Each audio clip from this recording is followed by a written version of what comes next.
Hey, happy day.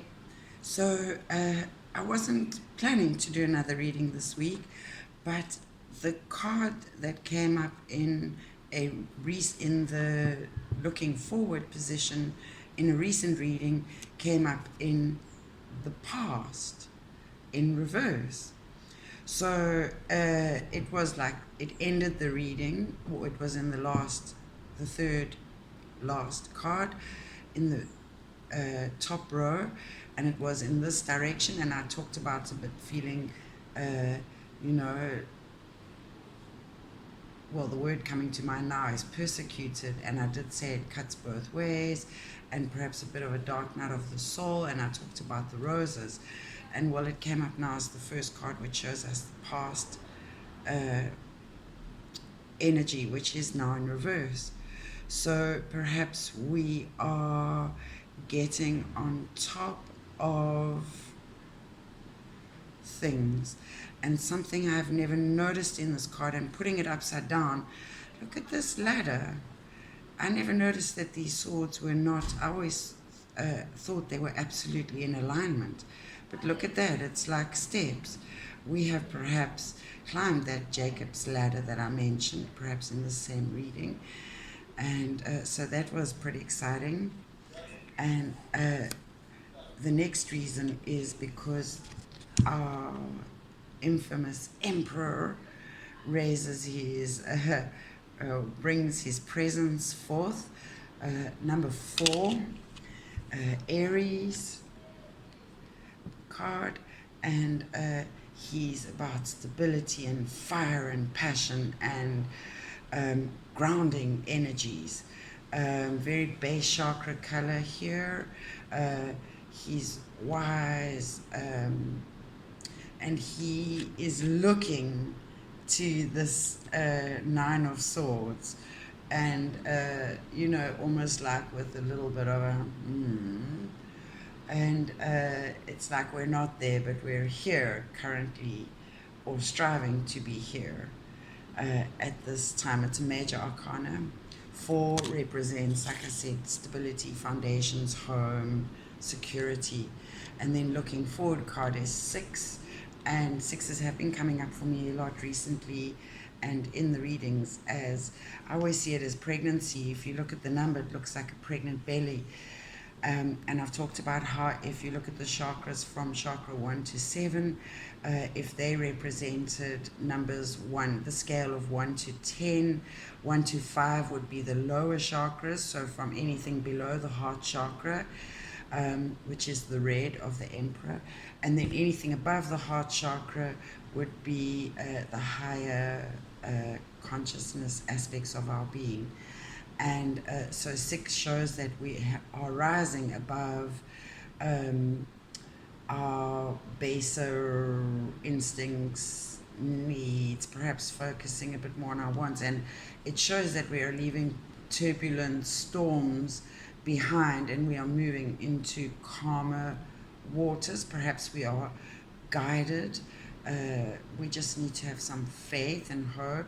And I'm seeing a ladder effect there again, like we are moving onwards and upwards towards, and he's pointing outwards to the future. So we can't always see again what's happening, but we know that we are protected, and your thoughts can be used to support you and motivate you, promote you. They are the driving force for the actions that you take in life. I think that, it allows you to steer yourself clear of the stormy waters. And perhaps it's also important to mention that we do not operate, we do operate independently, but interdependently, and we are part of a greater whole. So anything that we do does cause a ripple and will affect others and what goes on in the greater whole. The impact is like dominoes, and it certainly is like the metronome. Once you start a course of action, there will forevermore be some form of consequence of that action, and it will an action steers the course of the future, the direction. So that's that card. Our two inside cards from the Destiny deck. Number one was 14 from the money suit, and it talks about plenty. And 14 is about wholeness, making the world a better place through the awareness that everything is connected and affected by your action or lack of action. So gosh, that's beautiful. I love that when I say something intuitively and then it's reinforced. It's stunning. It certainly excites me. You feel blessed and are considered a blessing by those around you. You realize your essential being and are no longer blinded by illusion. Filled with joy, you adventure through life in the knowledge that you are supported and loved. And the quote is by Winnie the Pooh, whom I love as one of like my mini mentors. I don't care much if it snows or thaws, 'cause I've got a lot of honey on my nice clean paws. And that actually brings to mind something that came up for me recently in my contemplations. On the 16th of January, and it had to do with purging. So my body was going through a cellular, emotional, spiritual, physical purge, and it forced me into a space where I had to do those things that I had been procrastinating on. And it was a challenging journey, but I undertook it with a very positive mental attitude of amor fati. You don't always get to choose what happens to you, but you certainly do get to choose your response to it. So I really paid attention to the lessons that my body was speaking to me of, that my mind space, was speaking to me of, that my mental space was speaking to me of, and that my emotional space was speaking to me of, and that all collectively what my spiritual space was speaking to me of. And I really felt like all of that hardship that I endured was strong, I was fortified, regardless of the fire I was experiencing in my belly. I remained strong in the belief of the healing capacity of my body, my knowledge, skill, and wisdom base as Nikki B Wellness, 25 plus years in the health and wellness industry, from nursing and so on and so forth. Very, very diversified, not a one-trick pony. So I've had the experience. I undertook the journey, the hero's journey, and I would like to say that I believe I overcame my greatest challenges to get to this point. I certainly feel a lot of gratitude for absolutely every step, every awareness, and in that process. So let me get back to it. I had lost my train of thought, so I was buying some time. Thank you for bearing with me. So it had to do with purging, and it's about emotional, mental, and physical purging. So the definition and the meaning of the word purge is to clear either a container or a space. You are a container. You also hold space, so you take up space in a denser. Your denser matter trumps the lighter matter of something unclean, unwanted. To remove, eliminate unwanted physical matter. To rid a person or thing of something unwanted. He had purged his brain of grandiose, debilitating dreams. And that's a quote by Tom Yonod. To remove or eliminate an unwanted element. In law, it means to clear a person of a charge or conviction.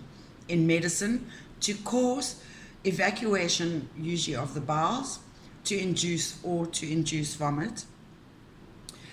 In computers, to clear a storage device of unwanted data, or to delete a storage device of unwanted data.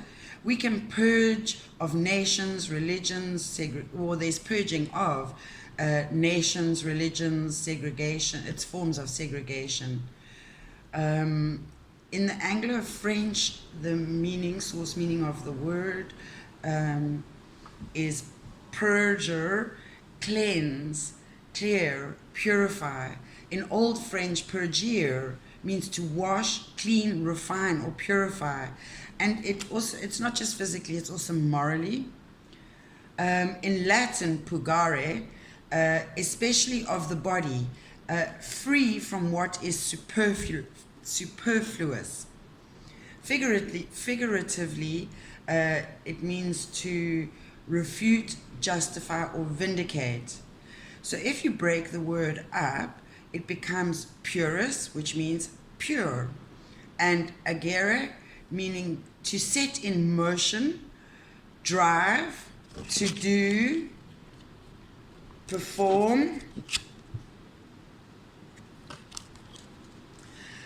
So the pi root is ag, to drive, draw out or forth, move, free from sin, guilt, to sanctify, rid of impurities. And one of the things that came into my frame of reference was it's almost like a spiritual form of baptism. So I've been, enjoying baths very much, just feeling like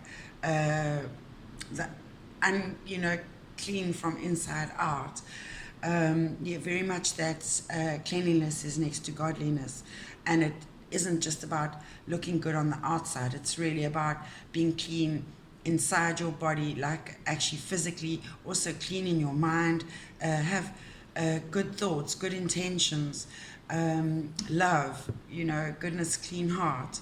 It reminds me of the myth of Ma'at, the Egyptian myth of Ma'at that I have mentioned before, of at the point of death, where before we go into the underworld, Ma'at, we measure our heart against the feather of Ma'at to see whether we have successfully navigated the 42 sins of life. So that purging is very interesting.